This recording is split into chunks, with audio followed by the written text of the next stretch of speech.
we're at 1 minute past, so let's go ahead and Let's get it launch this started. thing. We are talking about how to get people to throw money at you without dancing on a pole or other things like that. Um, yeah, but you want to get your deals funded, right? And this is one of the main questions I had when I first started learning about real estate investing. I was like thinking, how is it that an average person working a normal job is going to get into real estate investing and start buying houses? You know, like how would you be able to do that? And it just didn't really make sense to me until yeah, exactly, right? It's like, what do I'm gonna need to borrow a ton of money from a bunch of people somehow to do this. I didn't know anything about wholesaling at the time. So when I learned about that, I was like, oh, okay, that's one way. That's like one entry point into real estate investing, right? You start wholesaling, you start, assigning contracts and making money that way.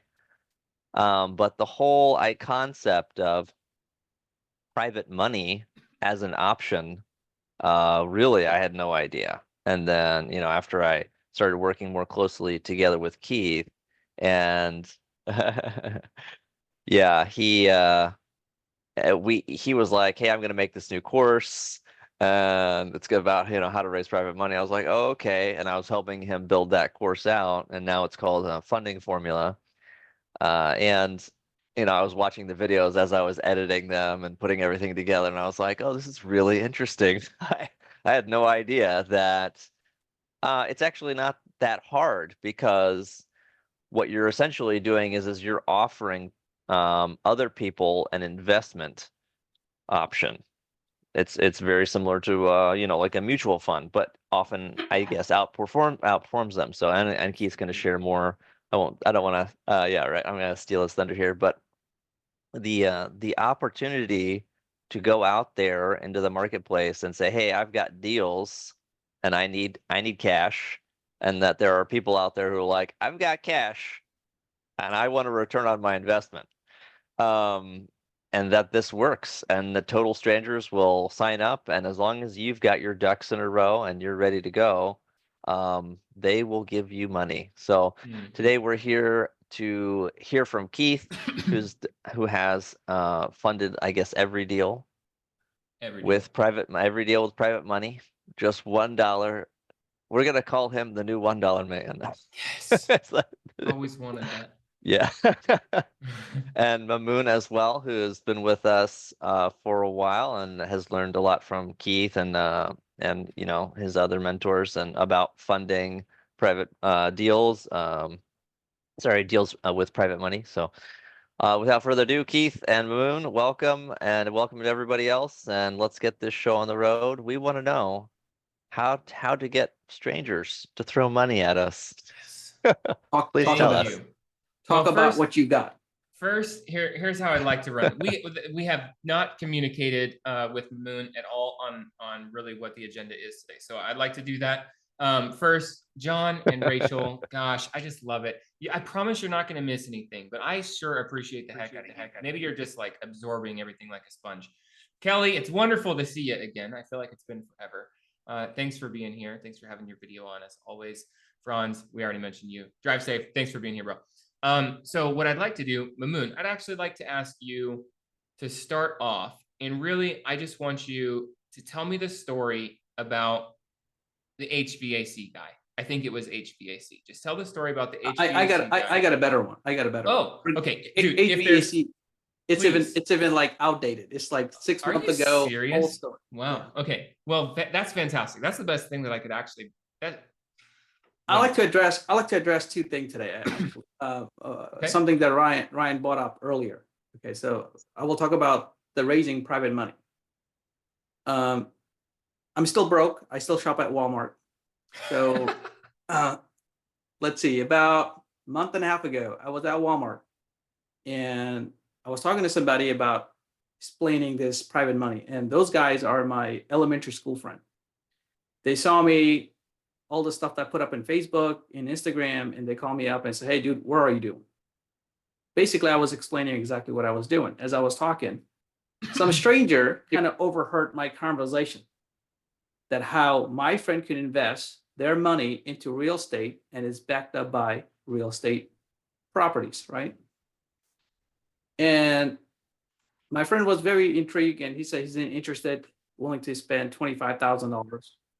And he bought another friend who said, "Hey, I'll bring 25,000." So on that very call, I was raised $50,000. And the stranger behind me followed me aisle to aisle, which is I didn't know he was following me. I thought he just shopped until I was done and walked to my car. This is when I realized why this guy is following me. So I kind of got nervous, and I quickly got in my car. He knocked on the window. He's like, "Can I talk to you for a minute?" And I'm like, "Yes. What's up?" It's like, "Well, I kind of eavesdropping and hearing you doing real estate and your investment and stuff, and you're offering somebody over the phone 10% return on their investment. Can you explain me more?" So I told him, "Yeah, here's my number. Why don't you give me a call?" And then the stranger called me very next day. We had a conversation and we had a Zoom call at the end, showed him pretty much the Keats set up his system, how you run down your stuff and private money things. And I showed him a couple of that. And on that Friday, he came and dropped me a $60,000 check. A stranger from Walmart overhearing my conversation. So 50 grand, 25 each from two friends, and a 60 Wow. grand from some stranger. See, that's how you do it. You know, How to get that strangers to wasn't throw even money at that you. wasn't even it was just like something I was talking to my friend about. Hey, this is how we do things. This is how we borrow money. We put your money into real estate. We buy property, sell the. And stranger just showed up and he wants to put his money to work at a 10% return. You know, Yeah, that's great. It's Wonderful. hilarious too. And you don't think, you're in Walmart, you're like, you're not expecting anybody to have that kind of money walking around Walmart being like, honestly, I I don't know want to what invest it I mean in 60,000. real estate. Yeah, in real estate, you don't know what you're going to get. You know. Yeah. It's like you could talk about it and somebody could listen to your conversation and be like, "Oh, that sounds good to me. It's 10% return. Man, I want to know more about that." Yeah. And Ryan, the other part you said when you got into it, you got a full-time job. So I'll give you a story. Keith, my good friend Steven, he got a full-time job and he worked for the government. And it's a defense contract. So he can't take his phone to the lab. He got to leave his phone outside. So it's even harder when you're running PPC and your lead coming in and you can't call them right away. So I told him, why don't you have your email forwarded to your work email? You're not sending out email, you're receiving email, So he was receiving email at his work email. As soon as he get a lead, he will step outside, call the lead and say, "Hey, I'm middle of a closing or I'm helping somebody else. Can I call you back at this hour?" Yes. He has closed last 6 months. He probably made over $100,000 in 6 months. Nice. He's probably holding 2 or 3 sub 2 deals. And which is he probably have, I don't know, maybe be realistic, another $100,000, maybe more in equity in 6 months. So it's nothing, it's impossible. It's if you really want to do something, you will find a way. Right. Wow. Yeah. It's good stuff. I love that. Thank you, Moon. No problem. And you, I still love the HVAC one though. Okay, if you want to know the HVAC guy, so this one time I needed a $45,000, and I'm sitting here. Like, how close were you to the deal needs to? I needed money almost immediately. I reached out to Keith and I said, Keith, I need $45,000. He's like, I tapped out. I don't have it right now. I got multiple rehabs going on and things. I wish I did. I would have just given it to you, but he said he didn't have the 45 grand at the time. I'm sitting here wondering, who can I call? As I'm going through my phone, I call my HVAC guy. He comes twice a year, service my AC, and I told him, "Hey, do you happen to know anyone who is interested into investing into real estate?" And he's like, "How much do you need?" I was like, "I don't know, about 45, 50 grand. He immediately said, "What about me? Can I invest?" I said, "Sure, you can." The dude showed up 9 o'clock at night. And he says, explain how does it work? And I kind of showed him the whole he's like, look, nothing is, I'm not into real estate. All I know, you live here. I know you. How much do you need? 45 grand. He wrote me a check and he left. That's all he did. So money is out there. You know, if you talk about it, if you think you got a good product, which is you do, it's real estate. You know, you can't have any better product than real estate. You know, Right. don't think down on how you're going to raise money. Mhm. Look, truth be told, when I started it, I had a hard time raising money. Literally, I have a ton of contact on my phone that I could reach out to and said, do you know anyone who is interested in investing into real estate for a high return? Yeah. That's all you need to say. And then you will surprise who reach out. Yeah, man. When I you say high promise- return, like what do you get into the numbers? Oh, sorry, Keith. I don't Go think ahead. anybody could get 10% return on their investment anywhere else. Right. Yeah. In To what be time safe. frame too? Like what when you say, hey, you're gonna get 10%, like how soon is that gonna come back? If you Everything negotiable, right? So I could, right. I could say, what's the maximum? I tell them average, it takes about 6 months a year. Yeah. You know, and it's pretty reasonable. And it's like, okay, some people want to try out 6 months and see how it works. So my AC guy, when he got his 45,000 plus his 10% return, he opened up and says, I got 300 grand more. He offered me 300 grand more. Wow. Like, if you need more money, I got 300 grand sitting here. Yes. You'd be very So surprised how often that happens. That happens all the time. So they're and like testing you out. They're like, Yeah. hey, is this person legit? Yeah, I'm gonna that's give exactly I'll give you a little bit here, and if you do a good job, you know, it reminds me of what is that? It's in the Bible where it's like, you know, if you're faithful a little bit, then you'll Yeah, get you'll more. be- It's yeah, I think that's really interesting. You know, like it's a true principle. People, you know, they'll test you out. They'll see how you do. And then if you deliver and you do a good job, then they'll come back. They'll be like, here, I've got a ton of cash. Look, And it the seems guy like you know literally- what you're doing. Yeah, So the I'd guy love- literally said, I am nervous to play stock because I don't know anything about stock, right? Yeah. Mhm. I don't know where else to invest my money. It's just sitting in the bank collecting 0.0.1% on Right. return on my money. If you're going to give me 10%, it's a blessing. For sure. Yeah, it My is. money is actually working for me now. Right. You Right. know? And what's the risk? I mean, in terms of risk versus reward with real estate versus stocks. I mean, obviously, trading stocks, massive risk, you know, if you do it wrong. But with real estate, I'm assuming that it's just a lot less risk. What do you guys do? Well, number Like, what one, do you don't have any control over the stock performing, not performing. That's number one. Do you have control over the deal, like that real estate deal? No, but you do have influence because that person owes you money. You have direct influence, whereas you don't have any influence whatsoever, and certainly no control over the stock. The second is the volatility of the stock market, up and down, up and down, up and down. That's why day trading exists. There's no such thing as day trading in real estate because it's far too slow.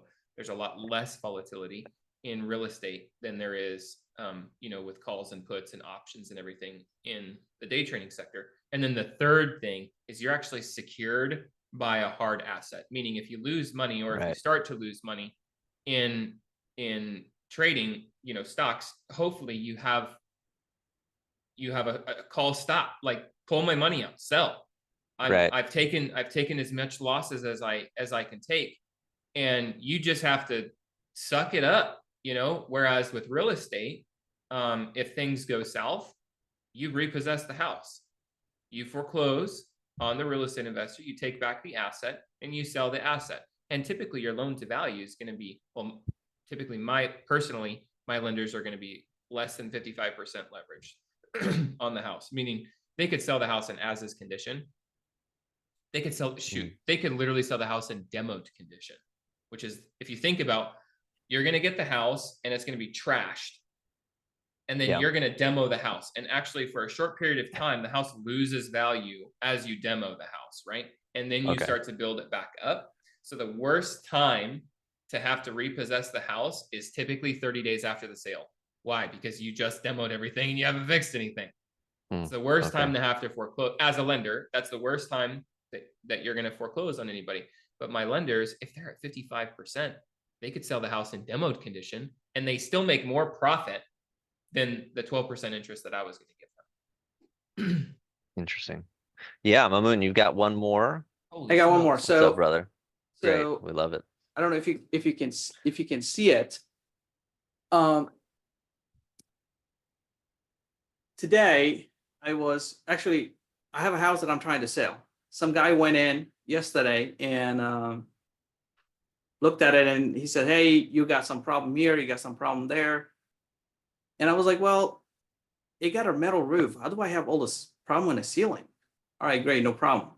So I'm trying to get somebody to go into the house and take some pictures. So what I did, I look at the house on the right and look at the house on the left. I skip trace all the owners, call all the owners.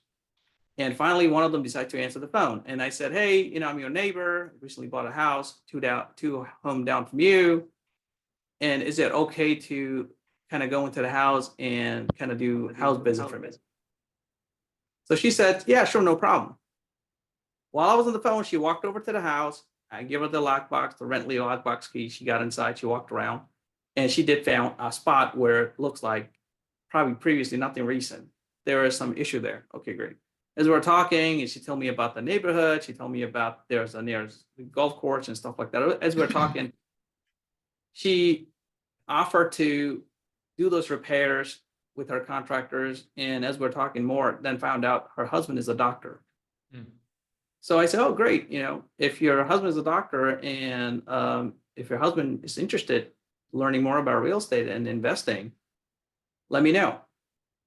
And she said, "Okay, can you tell me a little bit about it?" So I kind of give her high level and stuff like that. So she just confirmed that her husband is interested and she'd like to schedule a call. Mm-hmm. A neighbor, I bought a house 2 doors down. Her husband is interested in investing in real estate. We haven't talked numbers yet, but she just confirmed that her husband is interested and she'd like to schedule a call. And this just happened today as we speak. Fantastic. So money's out there. I mean, you can't make these things up. Like, Yeah. monies are out there. Money's something that's the last thing you need to worry about. Mm-hmm. Where can I find money? This is a big shift, actually. I'd like to talk about this. The biggest thing, if I could implore anybody, I think that gosh, I want to say that it was one of our clients. Well, hey, we have several clients on.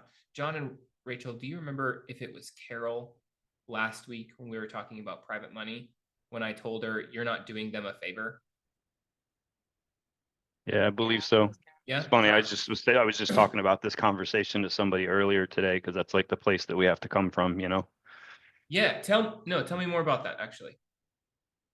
It's just that idea that I think a lot of newer investors and myself included, you have a deal, you don't want to lose the deal. You're going around trying to get money and you're coming from a place of more of weakness. You're like, Mhm. I need this money and so I need them versus no, I have the deal. They have the money. I'm doing them a favor by letting them invest in my real estate, especially Yes. as we grow, because we're going to have more and more and more deals. Yes. So they'll be able to participate in And more just roll it stuff, from one and just deal keep to the next rolling deal. it. Right. Yeah, dude. Exactly. It's better And than so drug I money. need to do that mind shift because I definitely don't come from that place sometimes. Yes. Gosh, one of my really, really dear friends, I was in his wedding. I talked to him regularly. He was in the Navy officer where I was stationed. He's been just monumental in. I use his money. I run his money to death. We just go. Literally, it's never stopped. It has never stopped going from one deal to the next deal to the next deal to the next deal to the next deal. I swear to you, there has never been a bigger break than 3 days. Every single time I send him his money because I want my lenders to realize this is real. This isn't a screenshot in Keith's freaking bank account. Maybe it's not even my money. I always transfer it. Also, it keeps my books clean and it keeps his books clean. I transfer the money. He sends me the notarized releases. Everything is legal. Everything is above board. There's paperwork tracking all of this stuff. He sees the money in his account. He says, "Sweet, I can trust Keith. This is just one more time that I got my money back, that I got my 12%, whatever." And then I'll say, I almost said his name. "Hey man, I got another deal, but it's a bigger deal." I always say that to him. We started off on a $10,000 limit. Then literally, these are real numbers. We started with 10, then we went to 15, and then we went to 20, and then we went to 30, and then we went to 50. And just every time it was like, hey, I'm going to give you your 20 back plus 6% in interest. So now I'm going to borrow a little bit more than what I just gave you back. We just keep on getting a little bit bigger, a little bit bigger, a little bit bigger. And now I have $300 and something thousand to play with from him, which is not even access to close to all of his funds. He's very fiscally responsible. But for 5 years, this man has let me run his money. He does not want me to go to somebody else. So he gives me a little bit better rate. He's a little bit easier to deal with. He's a little bit more trusting. Sometimes he'll send me the money when I haven't even sent him a document to sign yet. And I'll send him the document 3 days or 2 weeks or something later. I trust him as well. Anyway, I just love this man to death. But here's the thing. There's way more money than there is good deals. There's way more money than there is good deals. When's the last time you heard somebody say, I have too many good deals? It does happen, by the way. I have said that. There was January of last year to January, February, and March. I was there, and then I was there again Q4 of last year, October, November, December, January of this year. I had too many freaking projects going on, too many great deals. We're making good money, but that doesn't happen very often. There's way more money than there is deals. And so I just scream from the mountaintops, basically. Like I just can't shut my mouth. Every time we invite somebody over for dinner, which happens a lot. I'd like to think that I'm a very hospitable person. We probably have people over for dinner 2-3 times a month. And Keith, what do you do? Oh, I'm so glad that you asked. I typically start the conversation, by the way. This is how I start it, by the way. If you want a quick little hack here of how to introduce the conversation. What do you do for work? You'll ask some questions about what they do for work. And the law of reciprocity says that at some point in time, they're probably going to ask you, well, what do you do for work? Well, I help people get exceptional rates of return on their idle money backed by a hard asset. If there is an elevator pitch to memorize, it is that sentence. I get people exceptional rates of return on their idle money backed by a hard asset. If you don't have that written down, you should have that written down. You should drill it. You should memorize it. If somebody ever asks you what you do, you don't flip houses. Shut your mouth. Never say that. That's volatile. You're an idiot. Do you know how risky that is? Have you seen what the market is doing recently? Suddenly they're a freaking real estate expert and they're here to tell you everything that what you're doing is stupid. Do not tell people you flip houses. I get people exceptional rates of return on their idle money backed by a hard asset. Really? How do you do that? What do you do? Tell me more. Oh, thank you you have just opened the gates. And then I'm going to tell them what I do in maybe 1 or 2 minutes. I often show them, and I'll show you what I show them here in a little bit, but I'll often show them, right? Because we're at my house, or I'll invite them over to my house if I can kind of get my curiosity hooks set in here of what I do and how I can potentially help you. And then here's the thing. I never, ever, ever, ever, ever go for the close with them. I'll tell them a little bit about what I do. And then I'll ask them, do you just happen to know anybody who's sitting on some idle funds that they would want an exceptional rate of return backed by a hard asset? Does anybody come to mind? I'll tell you what, I have literally asked that question more than 100 times. I've probably asked that question over 200 times. How many people have given me another name? 0. How many times have people said, to hell with the other guy, I want to give you my money? People will literally, okay, let me tell a quick story. This is taking me back several years. I think this was 2020. COVID had just happened. I think this was summer of 2020. I had a deal. Here's the numbers. I was purchasing it for $240,000. Yeah. The seller's mortgage was $140 and she wanted $100. So it was $240. It needed $50,000, maybe $60,000 of work, and the ARV was 500,000. What's my loan to value? 60%, roughly. I sent out an email blast to my VIP lenders. And I was still at my computer. I had just sent out the email. And my plan was, I'm going to send this out to 100 and whatever I had at the time. I had just over 100 lenders, maybe 110 lenders or so. I sent out the email blast. And I was going to start calling them in order of who I like the most. Basically, like, I have my VIP lenders who I borrow money from these people consistently. Underneath that, I have all my hot lenders, anybody who's told me, Keith, I have funds, like I need you to use my funds. Then at the bottom, I have anybody who's told me that they have the funds, but I haven't actually used their funds. So I haven't verified that those funds are good. And so I was going to start calling top down.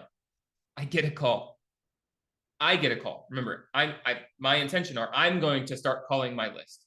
I get a call, and this man says, Keith, I just looked over your deal. Okay. We're in Southern California. I'm at a friend's house. I took 5 weeks off. No, 6 weeks.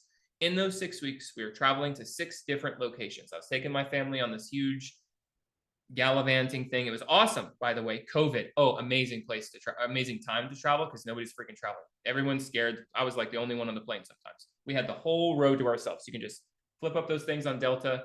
We call it like middle class, first class or something, because you get the whole road to yourself. And we took 6 weeks off. We had 6 locations. We were going from Los Angeles to Las Vegas to South Lake Tahoe to Redding to Butte, Montana to Destin, Florida, and back to Hawaii. That was our trip over 6 weeks. We're spending a week in each. I remember I'm sitting at our friend's house. We're in Los Angeles. Beautiful house. Kids running around. And they had a pool. And I remember I sent the email out. I went out to go check on the kids. At the time, Alex is my son, not a strong swimmer. Like, I don't really trust him. And so I kept on looking out the window. He's kind of freaking me out with some of the stuff that he did. He had his little arm floaties on, but like, I just wanted to tell him to stop roughhousing. So I go outside, tell him stop roughhousing. I come back in and the phone is ringing. Like, I can hear it in my headphones. And I go, oh my gosh. So I put on my headset. I answer the call. And he says, Keith, I just got the email. What a deal. Oh my gosh. And your email is perfect. Literally, I have been doing this for 40 years and I have never seen somebody just give everything to me on a silver platter. Everything that I needed was there. You even included the routing number. So you know what I did? You're not even going to believe this. I wired you the funds. I said, bullshit. No, you did not. It's like more than $250,000. He said, no, it's there. I swear. And I said, prove it to me. Send me a screenshot. We're on the phone right now. Send me a screenshot. He says, sure, fine. I already put in the wiring request. It'll be there by tomorrow. Sure enough, he literally sent me. I had never borrowed this man's money at this extent. We are talking like, I typically borrow small amounts of cash. I am not the person who goes in cash heavy and buys $300,000. Typically, I need 20. I need 50. Maybe I need 80. I almost never cross the $100,000 threshold. And on this deal, I needed $300,000. He sent it to me. Unbelievable. And I had an awesome chat with him. I talked to him for maybe 10, 15 minutes. And he said, send me the docs. I trust you. Send me the docs tomorrow, whenever you can. And I said, I'm traveling tomorrow, hopping on a plane flight, going to Las Vegas. When I get there, I'll get a mobile notary, come up to my hotel room. I'll send it over to you as soon as they're done. That's fine. And I get off the phone with him because I have another call coming in from another lender. I pick up and he says, Keith, I want to fund your deal. This guy's name is Adam. And I said, Adam, you are going to hate me. And he says, why? He says, I already have the funds. He said, no, you don't. I already got the funds. He says, there's no way you already have the funds. You sent me the email 15 minutes ago. I said, I can't believe I'm telling you this, but I don't need your money. He was actually mad at me. He said, Keith, if you ever do this to me again, I swear to God, I won't give you my money again. You call me first. This is an amazing deal. Do not go to somebody else. You are going to use me first next time. And I said, well, lucky for you, I have 2 other projects down the pipeline. It's not 300,000. And he was so excited. He's like, oh, great. This guy's a multimillionaire. He's like, I have $1.2 million or something like that I need to put to use. And I said, I think I needed like $50,000 to fund both deals. And so we went from 300,000 to 50,000. He was heartbroken. He funded both of those deals. He's a faithful lender. But here's the point. I have good deals come across my desk. We get very, very, very, literally on Sunday, we put a property under contract. On Monday, we wholesaled it because it was, I think, $17,000. As is, valuation from our CMAs was 120 to 135. And we bought this house for $17,000. Do you think that's a deal? Like, I don't even care what you need to do to the property, the repairs, because as is valuation,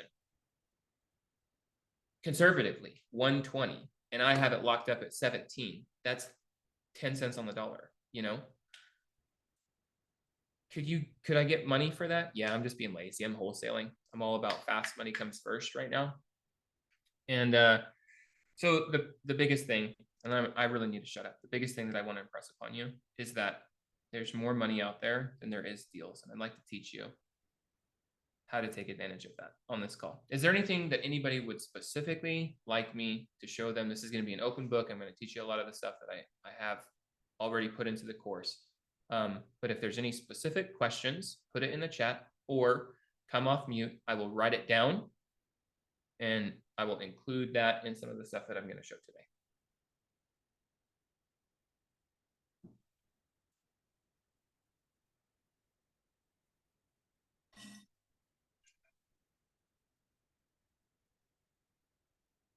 Nothing? Hey, Keith, it's Kelly. Yes, ma'am.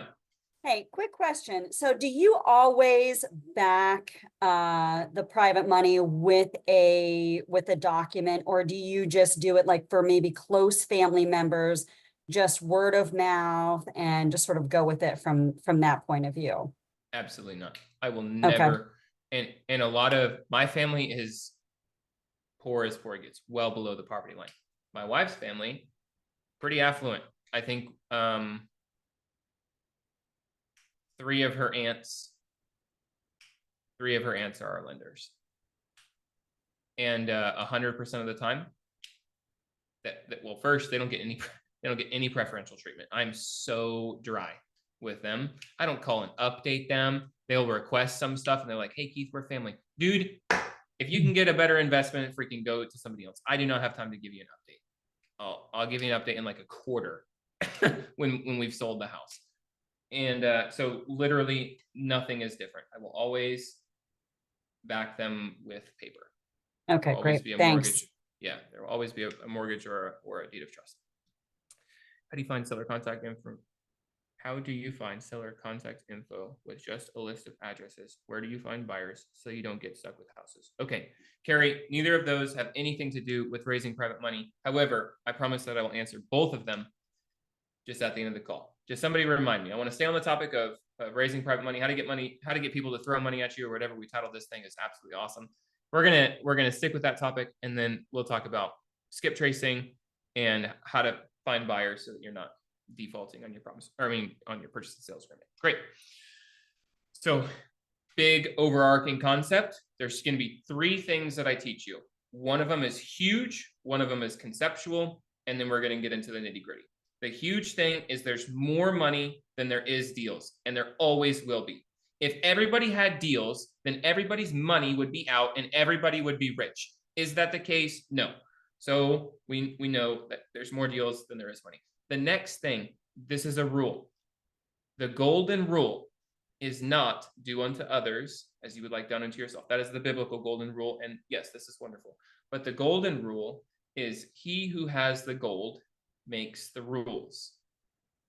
He who has the gold makes the rules. Here's the thing though. You know how there's I forget, Leonardo says this in a movie, but like rule number 1 is always make money. Rule number 2 is refer back to rule number 1. Is that right? Right. Is that Something like that? Yeah. Am I getting the quote? Yep. Rachel, what is the quote?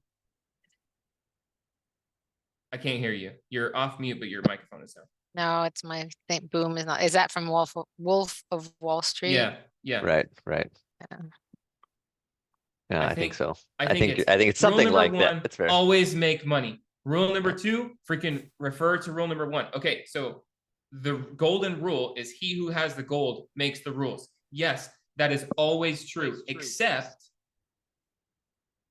when the deal is more important than the gold.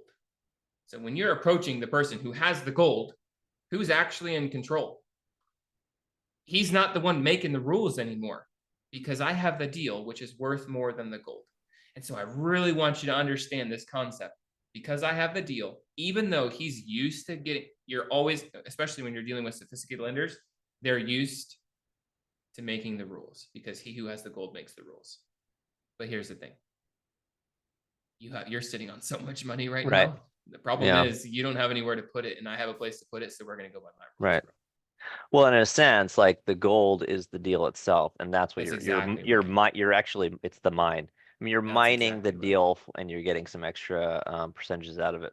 They Yeah. are. And I would say like uh if you think about it in those terms, to a certain extent, right, Keith, you might start out with someone new and they're expecting maybe they want to get a higher percentage in the beginning, right? Mhm. And I think you kind of said this, and Yep. then but over time, like you were talking about one of your lenders who you've had a really long relationship with, and now he's offering you a really good rate to let basically borrow at, right? So over time, as the relationship improves, that percentage decreases, you keep more of the profits. Maybe That's they get exactly right. less, but because you're using them so much, they're And always actually churning. Yeah, and always right churning there. for money. Yeah. So that's something I think to aspire to, certainly, as if you're just starting out, I think that's definitely like you want to develop those long-term relationships. Anyway, And just to then hit that, interrupting like you. Go in ahead, more Keith. specifics when it comes to the percentages, I've always started with 12. Some people start with 15, and there's nothing wrong with that. I've never paid points, because why would you pay points? What is the purpose of points? Does anybody know the purpose of points? Points is for loan origination. Why do you need loan origination? Because you have little minions pushing the paperwork. Like you have to pay your folks to underwrite the loan, to process all the docs, to do the screening, to notarize everything. That comes at a cost. That's what the points are for. Hello, do you have a professional office with 4 employees that are pushing paperwork for? No, there's no reason for points, you greedy bastard. Are you kidding me? I'll pay you 12%. And if not, then go find your own deal, right? So I Hey, started off Keith. with 12. Yes, ma'am. I'm sorry, may I share an example of something we just Yes, ran into please. with a current property? So we have a property, we're working on a property right now in Maryland, and we called up our normal private money lender, and he wanted for this deal 25% of the profit, which actually we were only going to borrow $30,000. So he actually would have he would have ended up making maybe like Doubling his money. 90% return. And Wow. basically Tim talked to him and he's like, well, why don't you want to give me 25% return? And Tim said, because we're not going to do it. And we went on and moved on to the next private money lender. Good. They were fine with the 12%, but it was sort of the same situation as he's very wealthy, a very astute businessman, and he wanted what he wanted and we Yeah. turned him down. Yeah. So yeah. And we guess couldn't what? believe it. Still got the deal funded. Good for you. Yes, we did. Good for you. There's always somebody who's willing to pay 12 or like receive 12. Why? Because they're receiving less than 12. Here's the thing. Some people, they're not, and I've talked to tons of these people and I've never done business with them because they want 15%, they want 20%, or they want a portion of the deal. I'm sorry. But here's the thing. They're used to making 20%. And so they're not willing to come down to 12%. That's fine. It's all economics 101, supply versus demand. The moment their supply of 20% runs out, then they'll go to 15. And when their supply at 15 runs out, then they'll come down to 12. So I always started with 12 and then just work my way down. What I like to do is if a deal goes really well and it's really fast at 12, potentially I'll be ballsy enough to ask for 10 the next time. Typically I'll do 1 or 2 deals, sometimes even 3 at 12%. and then we go to 10%. We'll do 1 or 2 or 3 deals at 10%, and then we go to 8%. Most of my lenders are going to be between 8 and 12. I do have a couple that I'm really blessed to work with at 6%. And that is money that you can hold long term. That's better than a mortgage rate right now, you know? And so if you can play with 6% money, you can turn almost any deal into a deal. It's a huge unfair advantage. But we did that through trust. We did not start at 6%, and nobody will. I do not, unless you know somebody from where's the big tower with camels? Dubai. Dubai. Thank you. Unless you have a rich uncle from Dubai, you're not going to get somebody who has $12 million that they're cool with 6%. Okay, so there's more money than there is deals. He who has the gold makes the rules, but refer back to rule number 1. Now let's get into practical application. I do think that you should always respect the people who are wealthier than you, and you're going to do that the most by respecting their time. So what I have had great success with is, just as that lender, it was really what that man told me in 2020 when that was the first time anybody had ever just wired the money without any paperwork to me. It's the first time anybody had trusted me at that level. Wow. And he said, this man's probably 80 years old. He said, I've been doing this for 40 years and I have never had all the information just given to me. You served it up on a silver platter. That made a really, really big impact on me. And ever since then, I've made it better actually since then, but I've done that every single time. So I'd like to show you what that looks like. If you can honor these people's time, they will honor you with their trust and their money, making sure that you have all of the information on the deal and third-party verification that those numbers are accurate. You've done all of their research for them. They should not have to ask a single question about the deal. If they have any question, it's about you, your business, your model, your experience, things like that. But every question about the deal needs to be answered. Here's the ARV, but don't trust me. Here's 3 CMAs, and you'll see that my ARV is the most conservative number that's on the CMAs. Here's the estimated repairs, but don't trust me. Here's a home inspection. Here's a scope of work and 3 contractor bids fixing everything. Don't trust the scope of work though, and maybe not even the home inspection. Here's pictures. Here's 120 pictures and a video walkthrough. Again, here's the information, but don't trust me. Here's third-party validation, if you will. Here's all the numbers. I see this a lot in the wholesaling realm, especially now that I'm getting back into it the last couple of months. Somebody be like, hey, Keith, do you want to buy this house for me? And I'm like, show me the numbers. So they'll show me the numbers. And I'm like, great, show me the contract. I'm not showing you my contract. Just, what's it called? Redact. Just redact how much you're buying it for. I don't really care what you're buying it for. Just show me the contract. I'm not going to show you my contract. Hey, dumbass, you're going to assign the contract to me. Everything that's in that contract now applies to me. I need to see the contract. If I'm not okay with something that's in the contract, it's a deal killer. Do we understand this? This is a big deal. They're not providing all the information that I need right up front. I don't even want to work with that person simply because they're not prepared. Right. And this is how a lender is going to feel towards you if you don't come prepared with all of your numbers. And so I'd like to show you an example here. I'm going to share my screen. I'd like to show you an example of sort of what this looks like. So we're going to open up my Google Drive. So in our property portfolio, well, let's look at the PML email here. Oops, we're going to get rid of personal information. Here's some information on the property. This is a private money lender letter, right? We can see that at the top. Here's my private money lender letter. Here's the address, 2 beds, 2 baths, 960, single family house, purchase price, 18 grand, renovations, about $2,000, ARV, 52 grand, exit strategy, wholesale, projected profit, 17,000. We're closing on this date. Loan details. Hey man, I need 30,000, 12% interest, 12-month hold time. Securities, mortgage note, promissory note listed as additionally insured as the lost payee. Here's a link to the property portfolio, which includes purchase sales agreement, home inspection, CMAs, photos, comps, deal analyzer, etc. Please let me know ASAP if you're interested in this opportunity. Hope to talk to you soon. God bless. And then it sends him to this. Here's our property portfolio. Here's Kate's copy of the scope of work. Here's Tommy's copy of the scope of work. Here's Scott's copy of the scope of work.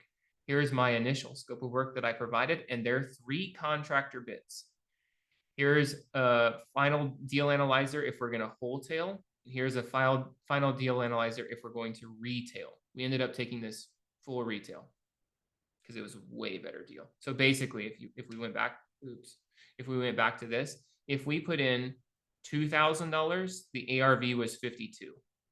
Well, I reran the numbers after we put this under contract, and I saw that if we put in $12,000, so an additional 10, that ARV went up to 130. So I put in an additional $10,000 and I added $80,000. Hello, that's a no-brainer. Yep. So that's what we ended up doing. Let me go back to this. So here's a deal analyzer if we're going to wholesale. Here's a deal analyzer if we're going to retail. Signed closing docs. Here's an addendum. Oh yeah, going back to this. We originally had it under contract for $18,000. But then we renegotiated. So it was $12,000 now and $6,000 later to be paid $500 per month until paid. And those monthly payments were not going to start until 6 months after we had sold the house. I think this sounds like too good to be true. I promise I'm not lying. Let's see if I'm correct. Purchase price is $18,000. $18,000 will now be paid. Oh, I was wrong. $6,000 given to the sellers at closing and $12,000 given to the sellers 30 days after Crown Properties closes with a buyer when we sell. It's not how I would have worded it, but Will worded it fine, and it's good. Okay, so why does that matter to my lender? Well, I'm just being very transparent. Glass doors. Hey, the purchase price was $18,000. Therefore, I needed a total of $18,000. But now we renegotiated with the seller. Now we only need $6,000 to close. So I actually need less money now.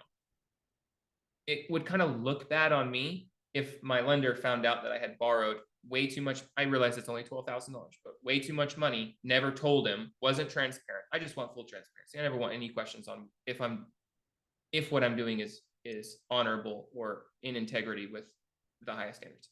Okay, here's the title commitment. I want to show him, like, dude, this thing is free and clear. And at some point, there's a signature on this thing, with the title commitment saying, hey, this is good. There's no encumbrances. There's no judgments. There's nothing.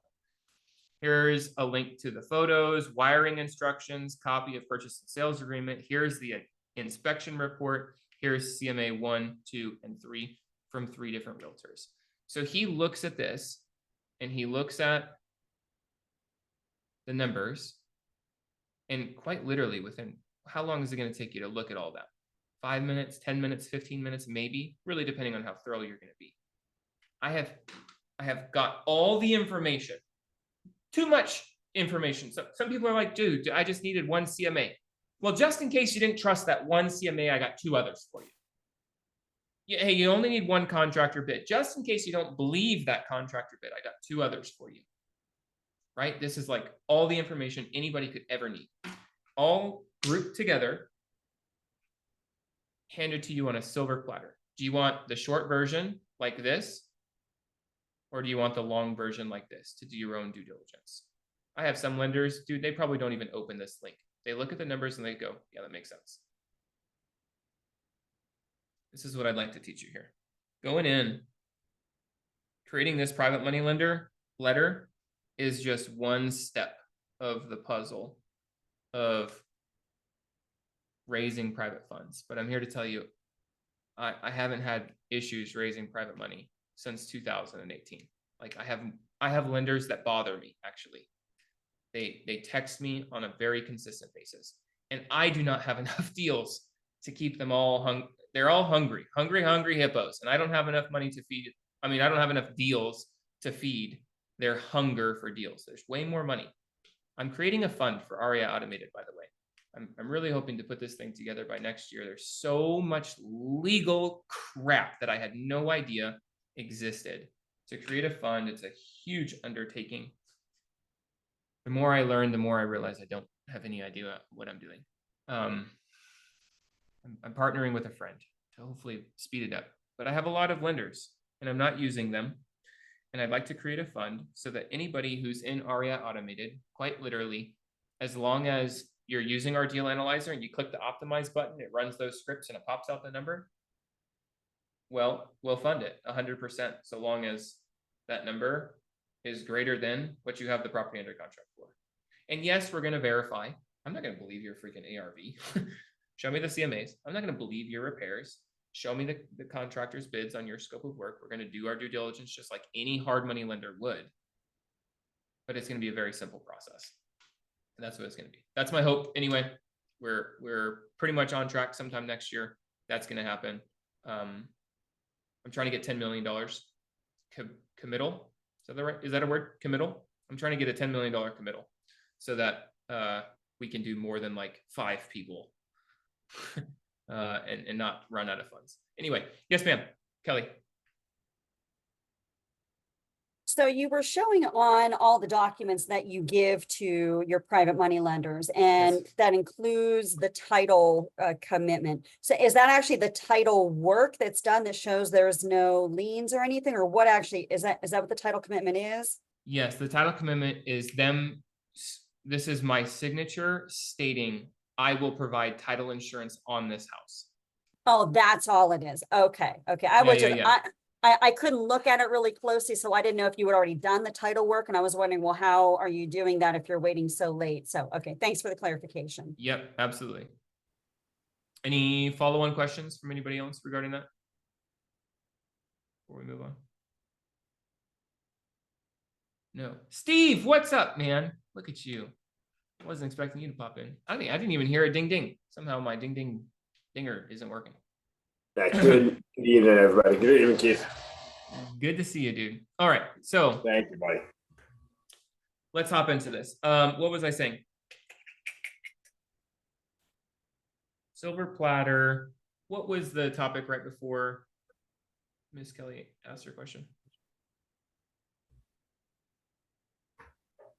Everyone's as lost as me. Great. Yeah, that's right. fine. So, oh, I was showing that this private money lender letter is quite literally just Oh, right. Yeah. one piece of the puzzle, right? You have to get all of the information. You have to know how to pitch. You need to know how to answer their questions. You need to know how to vet and or inform, educate your lender. You need to have the docs. You need to have the process. And more than anything, you need to be confident on any of this stuff. Otherwise, nobody's going to give you their money.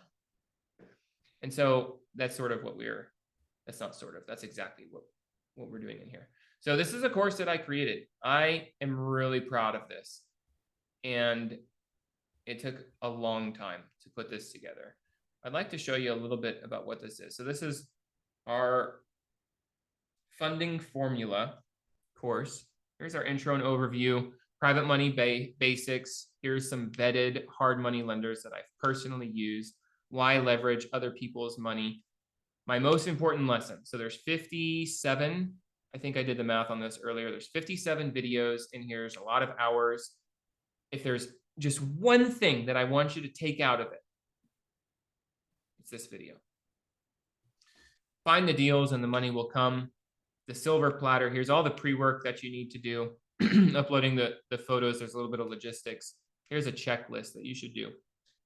Has anybody ever flown a plane or been a co-pilot in a small private plane, a Cessna, something like that? Yes. Yeah. Yeah, there's a huge checklist that you got to do before you take off. Huge. You got to make sure your radio is on. You got to make sure your throttle is right. Make sure your windows are shut. If you're in a little Cessna, that you can actually open the windows.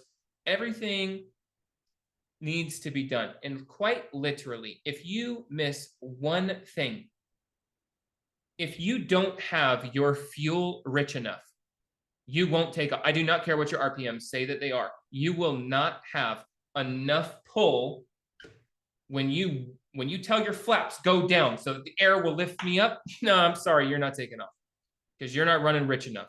There's not enough throttle. One step could mean the difference between you taking off and you crashing. This is the same exact thing with raising private money. If you have everything in your pitch, but you're missing one thing, that could be the deal breaker for that lender. I'm sorry. Just like the wholesaler that was trying to wholesale me something this week and he didn't have the purchase and sales agreement. Sorry, dude, if you don't have the purchase and sales agreement, I'm done. I cannot trust you. You are not prepared. You're not somebody who I want to be in business with. Because if you miss a detail on this, who's to tell me you didn't miss a detail in the ARV? Who's to tell me you didn't miss a detail in the repair estimate? How you do anything is how you do everything. And if you're missing small details that make a large impact, I don't want to do business with you. Try again in a year. It's basically what I told this guy. And so here's our checklist. You don't want to miss anything. Next, we go into securities. I'm not going to sit here and pretend like I'm an attorney. I'm not licensed in absolutely anything. Anybody can tell that I'm like the least professional person. So this is not legal advice, and this is all for your entertainment. It's not even for educational purposes. This is just for entertainment. Here's an overview of securities. Here's a mortgage versus a deed of trust. Here's a promissory note, a real promissory note, and a deep dive on it. And here's the actual promissory note. Here's a mortgage note deep dive, and here's an actual mortgage note. Here's a deed of trust deep dive. So when I'm talking about deep dive, it's like I'm going through paragraph by paragraph. This is what it says. This is what it means. This is the implications. This is what you should look for. Yada, yada, yada. Here's a deed of trust deep dive. Here's a deed of trust template. Here's a personal guarantee deep dive. And here's a personal guarantee template. And then here's how you deal with insurance. Next, how to find private money lenders. I have a couple ways. By a couple, I mean like 6 ways that I regularly find private money lenders. I'm not going to spend too much time on this because this is kind of my secret sauce, but literally this is exactly what I do to raise private money. I'm always raising private money. Listen, y'all, I have too much private money lenders right now. Nonetheless, I literally had somebody at my house last Thursday. I cooked him a brisket and everything. He's going to be a lender. I'm always raising private money. I don't know. Something's wrong. This is exactly how I do it. I'm going to teach you how to start the conversation. I'm going to teach you how to find people in Facebook groups, how to turn cash buyers into private money lenders, how to go after them. If you want to call them, text them, emails, in-person events, the whole shebang. What about having the talk? How to prepare for your presentation? Which topics? What are the wickets that you're going to cover? Overcoming the most common objection. Almost every single savvy investor that I talk to is going to ask you this question. They always ask me this question. You should probably know the answer to it. The committal phase, how to get a commitment out of them, and then overcoming private money lender objections. As you can see, this is a pretty lengthy video. 36 minutes of me overcoming private money objections. Why is it so long? Because there's a butt ton of freaking objections. I want you to be as prepared as possible. And so I've written out how to do that. Industry standard rates, a little 10-minute video talking about that. How to transfer the money the right way. There's a right way and there's a wrong way. Okay, Miss Kelly, I'm not trying to throw you under the bus here, but like, I would much rather teach everything above board, even when dealing with family. And then if you choose to do something different, hey, that's on you and your family, and you have every right to do that. But I'm certainly, I don't want to teach, hey, you should, these people are a little bit different than these people because they're blood related or related by a ring. Everybody, I want to have paperwork, and there's a right way to transfer funds. Similarly to like if there's paperwork or not, there's right ways to transfer money, and then there's wrong ways to transfer money. Like the money should go to the escrow account and then to you and not directly to you, because otherwise there's no paper trail and somebody could sue you fairly easily. Cleaning up the books. Oh my gosh. Does anybody have perfect books? I'm here to tell you my books right now are flawless. We just went through the books with our bookkeeper. We did an audit of this year for both companies. Oh my goodness sakes. The goal was to have it finished by last month. I forget that it's June right now. The goal was to have it finished May 1st. We worked all April on it and it still wasn't clean. We worked all May on it and we finally got it clean. It took us 2 months to do 5 months, basically. My books are flawless. And here's the thing. I do a pretty good job with the books. Like, we have a CFO, we have a bookkeeper, we have a CFO, and we have a CPA. You think that everything is always perfect. It's not. Everyone has their own little nuances of how they like to do things. It's really important when you're dealing with other people's money that you keep things clean. And so I go over some best business practices here. Satisfaction of a promissory note, and I give you that satisfaction as well as the satisfaction of a private money lender note, a mortgage rather. We also have a CRM. You're probably not going to need this. Most people are not going to need this. This is just how I organize my private money lenders, how I prioritize, how I communicate, how I keep track of things. I attach documents. It's very similar to our acquisition and our disposition CRM. It's just for private money lenders. Little questionnaire. Oh, this questionnaire is really good. Even if you don't have our workspace, you should ask these questions. Actually, ask these questions in this order to your private money lenders. Some of those questions, let's see if I can give a little sneak peek. Oh, shut up, don't talk. So this is, yeah, great. How fast can you fund? What is your maximum funding amount? Are you okay with being a second lien position behind a hard money lender? And these 3 questions are kind of like setting the stage for this one. What is the minimum annual return on your investment that you are comfortable receiving?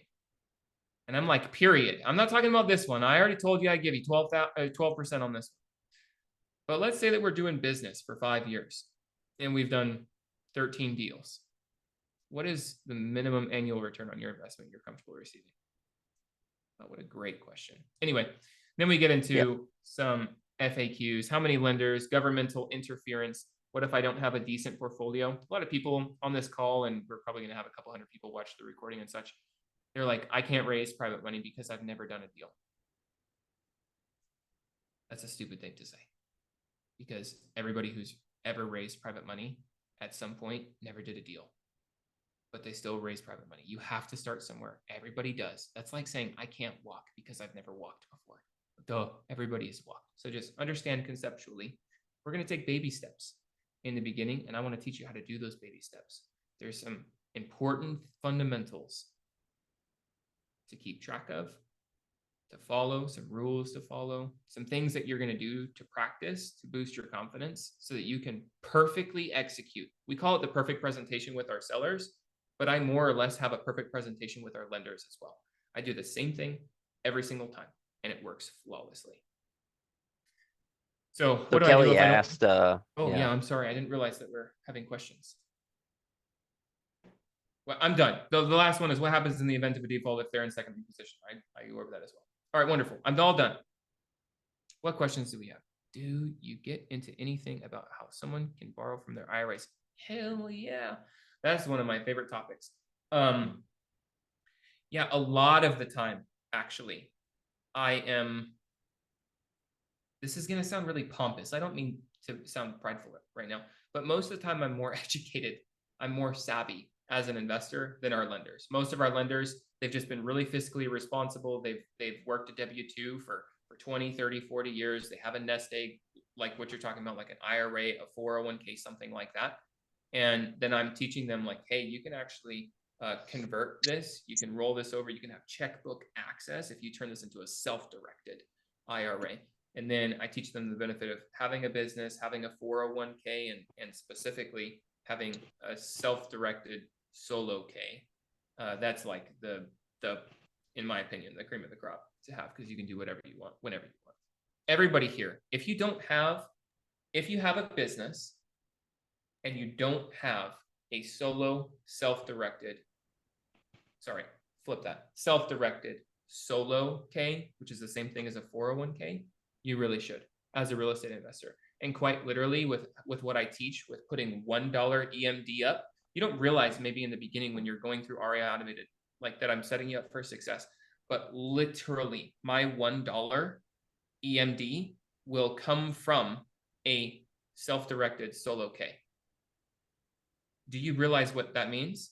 that $1 will turn into $50,000 tax-free.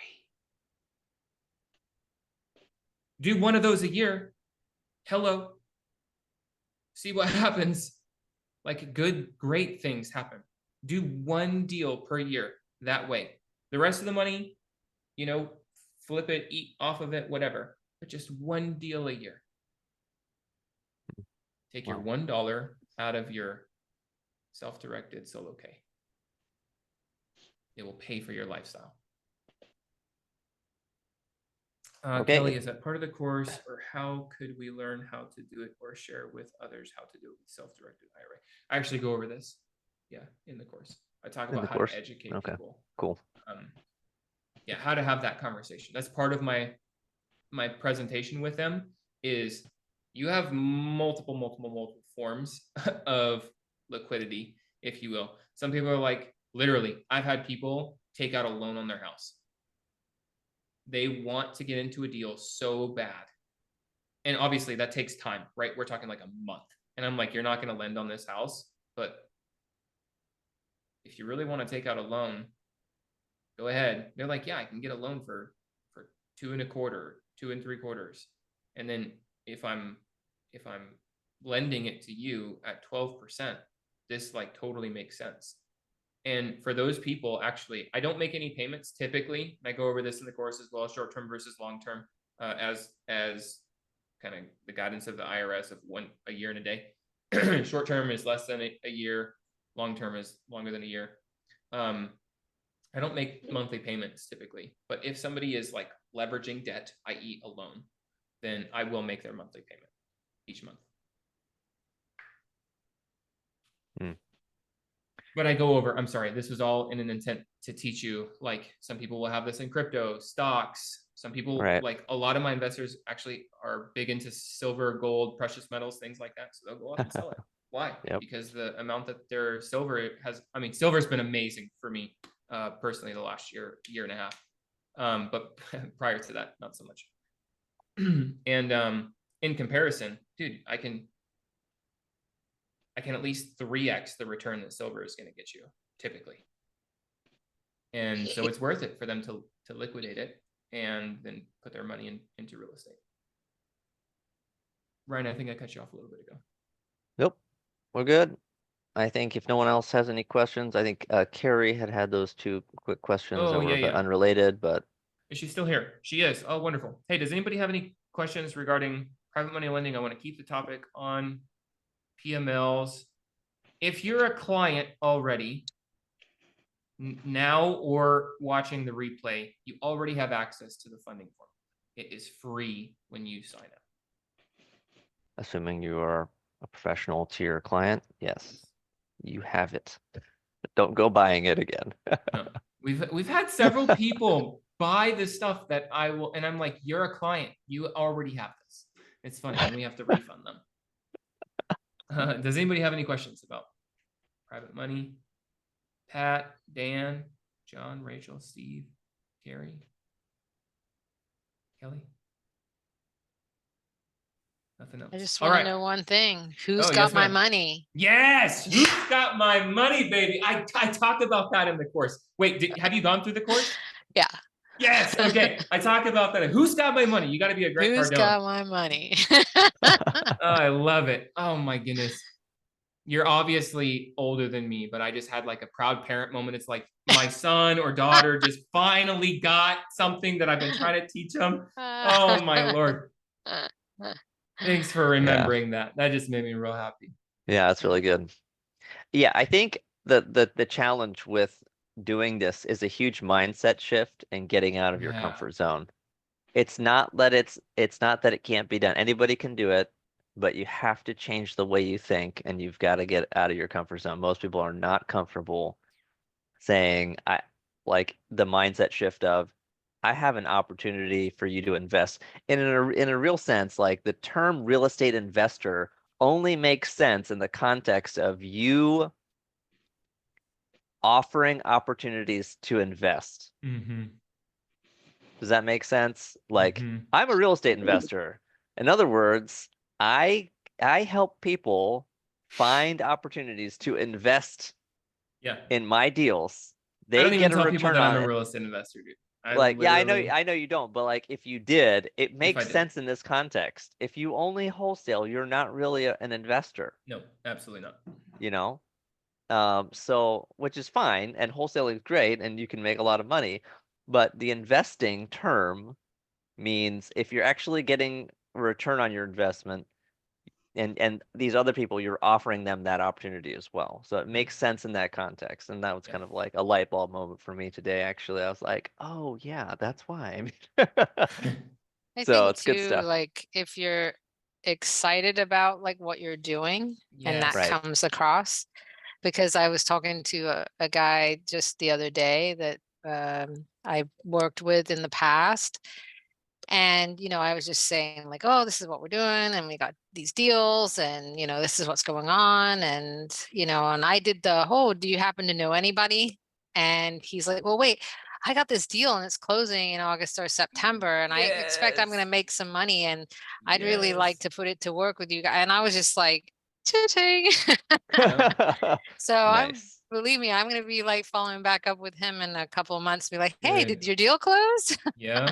So Right. I did that today, actually. Somebody said they're going to have a deal close on Monday. Great. Like, I put it in my calendar. When people say that, put it in my calendar. Hey, you got that Yeah. money? Dude, I don't even need the money. I don't even have a deal right now to put it in. I'm fully funded this month for all the deals that we have. But Yeah, hey, I think the want other to thing figure that out- we teach in funding formula as well is like the different ways to find potential private money lenders. And I Mhm. remember, Keith, you had shared a quick clip from one of our other clients, and he was talking about how he followed your process, and he got a bunch of people, filling out the Yes. form, Yes. and basically, he like in one day, he had a pretty sizable list Yeah. of people who were potential lenders. Yep. Wow. So it can, yeah, like you can do this very quickly. It doesn't take months. Find the Within, deal and the yeah, money will come if you've within got a the few weeks. deal. Yep. If you got That's the key. deals, yep. So go through the course if you haven't yet and you're a client. And then if you're not a client yet and you feel like you need this, I think we're offering it at half off We to are. celebrate Father's Day. Go dads. I sent Ryan a message quite literally while we're on this call, and you will literally get 50% off this With month. And the anybody who coupon watches code the DAD replay, 50. All right, I'm gonna put in the chat DAD and 50. we should Okay, probably send them a DAD link to the 50. Just, how do I Oh do that? yeah. just for my benefit, if Oh, I I believe got I it. was already a pro level. You are. Okay, great. You have access, or you should. If you don't, I'll get you access right now. I would super appreciate it because I went into the dashboard out of excitement and it looks like it wants me to buy it. We'll make sure that you have I'd be- access to it. I'd be excited to buy it, but also. Oh, wait. Ryan, don't give it to him yet. Steve, Okay. you have to go through the course. And at the very, very end, it's like the second to last module, I think. It's like, here, thank you for signing up. This is my gift to you. And then you have Yep. to like click the link or copy paste some special thing, and then it will make it $0 or something like that. That's what you have to do. And that's the reason why you don't have it. And the reason for that is not because I'm trying to withhold any information from you. I just want you to learn the basics first before you start wasting brain matter on raising private money, because there's no reason to learn all of this crap if you don't have any deals. Step one, Right. step two. Okay, I'll Yep. go back and I'll take a look at the course where I make sure I That might find- have been changed, Keith. Oh, He actually should have. I think we probably needed to update his Ah, enrollments. okay. Yep. All right. I will take care of you, Steve. Steve, we got you. Awesome. Thank you, gentlemen. I do You're very appreciate it. You're very Yep. welcome. All right. We need to answer 2 questions. Ryan, I'm going to answer those 2 questions if you don't mind. Oh, you already dropped the link. Thanks, bro. I did. Great. All right. Miss Carrie, you asked 2 wonderful questions. How do you find seller contact info with just a list of addresses? So this is what's called skip tracing. And it's pretty simple. It's very easy and it's fairly cheap. Here's a word to the wise. If you're not paying if you're not paying $1 for your skip tracing, you probably are getting tertiary data that is obsolete. That's a scientific way of saying it's terrible data. You just wasted your money. You got the wrong phone number. Don't go cheap on your data. I'm assuming that you're asking because you're doing outbound marketing. That's what I started with for the first 4 years that I was investing in real estate. The only thing that I did was buy list, skip trace the list, cold call the list, text blast the list, ringless voicemail, send direct mail, so on and so forth. And everything hinges on data. So if your data is wrong, you just spent all this money hiring the cold callers, sending the direct mail pieces, dropping the ringless voicemails, sending the text messages. You're going to get some people, yeah, you're going to get maybe a 20 to 30% hit rate, but that's unacceptable. Like the majority of your data is going to be wrong, and you're just wasting so much money on all of this. So the data is the most important thing, getting the correct data, and it is so worth it to pay for good data. There's only 2 providers that I know of. Please trust me. I have spent hundreds of thousands of dollars on outbound marketing. I have used like 11,000 skip tracing companies. There's so many of them out there. Don't go and hire somebody off of Upwork or Fiverr or anything like that. There are 2 companies that are trustworthy. I'm not going to name any that aren't. This is an inclusive list, meaning if it's not these 2, it's a company that is going to provide you subservient data. Number 1 is TLO. It is straight from TransUnion. It is extremely hard to get access to TLO. They will literally come and inspect your house. They physically come knock on your door. You have to show, or your house or your office. My office is at my house. And really what they needed to make sure is that I have a locked filing cabinet where I'm keeping all of my documents. And if it's not locked, when they show up, done. No access. You don't get TLO. If you don't have a filing cabinet, you're done. Like, I'm out. They pre-screen you very, very heavily. TLO, it's TransUnion. It's one of the credit bureaus. Their information is going to be right, because think about everybody who's in default ever, and their debt that is in default gets bought up by a debt collector. Where are they going to go? They're going to go to the credit bureau, and the credit bureau had better have the right information to connect them with this person, because they just bought this debt and they want paid, right? So TLO, hands down, absolutely the best data. The second, and very close to it, admittedly, is a company called IDI Core. It's typically meant for private investigators. I don't have a private investigation license, never have, not really sure how I got access. It was a huge pain in the ass, just hopping through hoop after hoop after hoop, but I got it. And I have been using it very successfully for 6 years. So IDI Core, so India, Delta, India, Charlie, Oscar, Romeo, Echo. IDIcore.com is where I get my data. And either one of those, TLO or IDI Core, that is where you need a skip trace.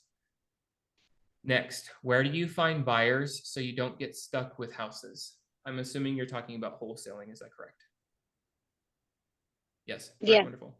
There's 2 companies that I would push you in the direction of. The first one is called Investor Lift. Have you heard of it? No. No. All right. Investor Lift. Well, do you have a budget?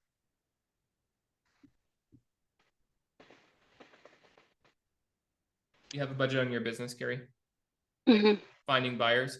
Do you mind telling me in a public forum, or you can just message me in a private message if you prefer. If you have a budget, I'd like to know what it is, because there's one of 2 ways that I'm going to direct you. One of them is very expensive and really good, and then the other one is less expensive.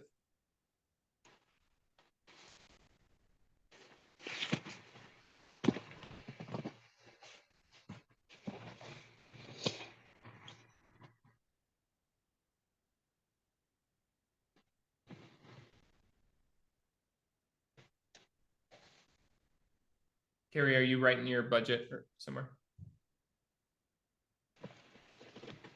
I'll just tell you for both, for the sake of time. So Investor Lift is fairly expensive. Their lowest package is going to be $6,600 a year. Their middle package is $13,000 a year, and their highest package is either 100 or 100. I think it's $120,000 a year. So basically, if you have the highest package, the house will sell itself. Like literally, you can just list it and somebody will buy it pretty much in the matter of 15 to 30 minutes. The middle package, a little bit easier to do. It accelerates the process of finding people who are most interested in your house. The bottom package is cheap, but you have to spend money on marketing, and it's a fair bit of legwork doing, campaigns, texting, email blasts, things like this. And so even with $6,600 going into it, just know that for your first house, you're probably going to spend at least $500 to get it dispoed. Like my most recent one, I spent $4,000 getting it dispoed on Investor Lift. And so at this point, shoot, I may as well have just gone with the middle package. So Investor Lift, very expensive. I know the owner, I'm friends with the owner. I support him. I back him 100%. With that being said, a very new company has just established itself in the market. That company is called Investor Base, and it's $250 per month. So that's $3,000 a year, right? Yeah, it's $3,000 a year. They launched last month. They went public last month. I was one of their very first investors, and I didn't know the owners, but I'm actually hopping on a call with them on Monday, or maybe it's Friday. It's Friday, tomorrow. I'm really excited to hop on the phone with both owners. They really like what we have going on over here at REI Automated. And they're like, hey, we want to talk to you. Wonderful.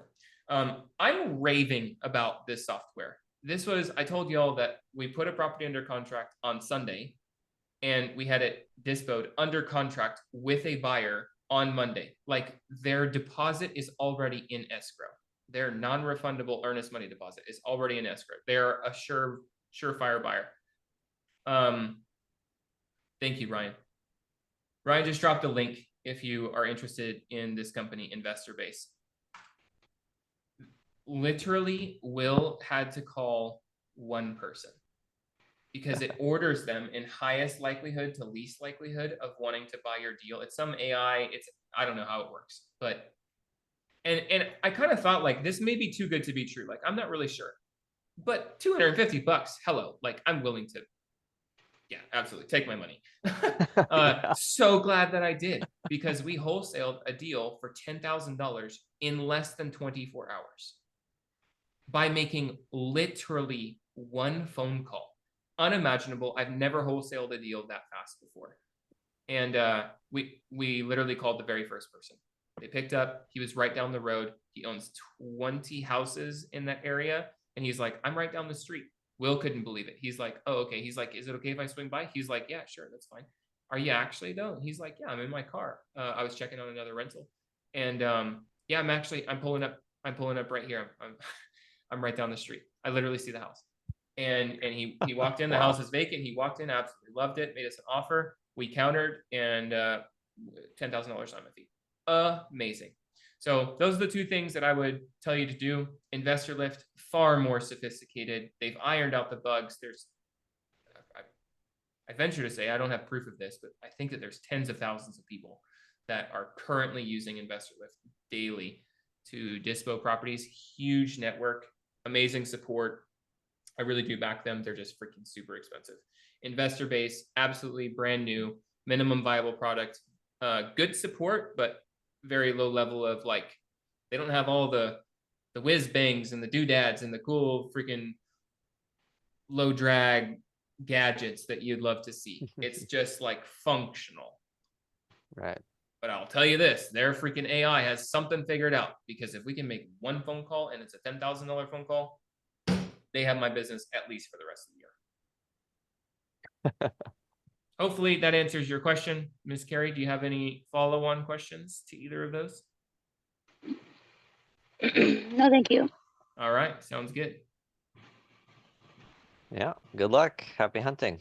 I think that's about it. Any other Yeah, that's a wrap. topics? We went for double the time that we should be Did we doing, but really? that's Oh my okay. goodness, it's 7:30. Keith loves stacking, so It's a problem. one of our core values is cut the fluff at REI Automated. Believe it or not. It's something we aspire to. Yeah. All right. We love you guys. Thank you for joining us, Steve and John and Carrie and everyone else man. who came, those who are watching the replay now. Appreciate you. And we really want to help you in your business to see you succeed. And really just really kill it as in whatever you're doing, whether it's wholesaling, investing, or everything in between. So thanks for being here today. And if you need any of these links, we'll be sharing them through email and in the Facebook group as well. And we do this every Thursday, and we Yes. try to do something special, high value. I mean, even our clients are showing up. They're like, "Ooh, I want to know more about that." like we literally have a private group for them, and every day we do like a 1-hour call. But hey, we're doing something valuable here as well. We're So here, happy to yeah. have you guys show up, and we will see you next Thursday. Y'all at have a 6 wonderful p.m. night. EST. See ya. Take care. Have Thanks, a Keith. wonderful night, everybody. Yep. Bye, guys. Bye.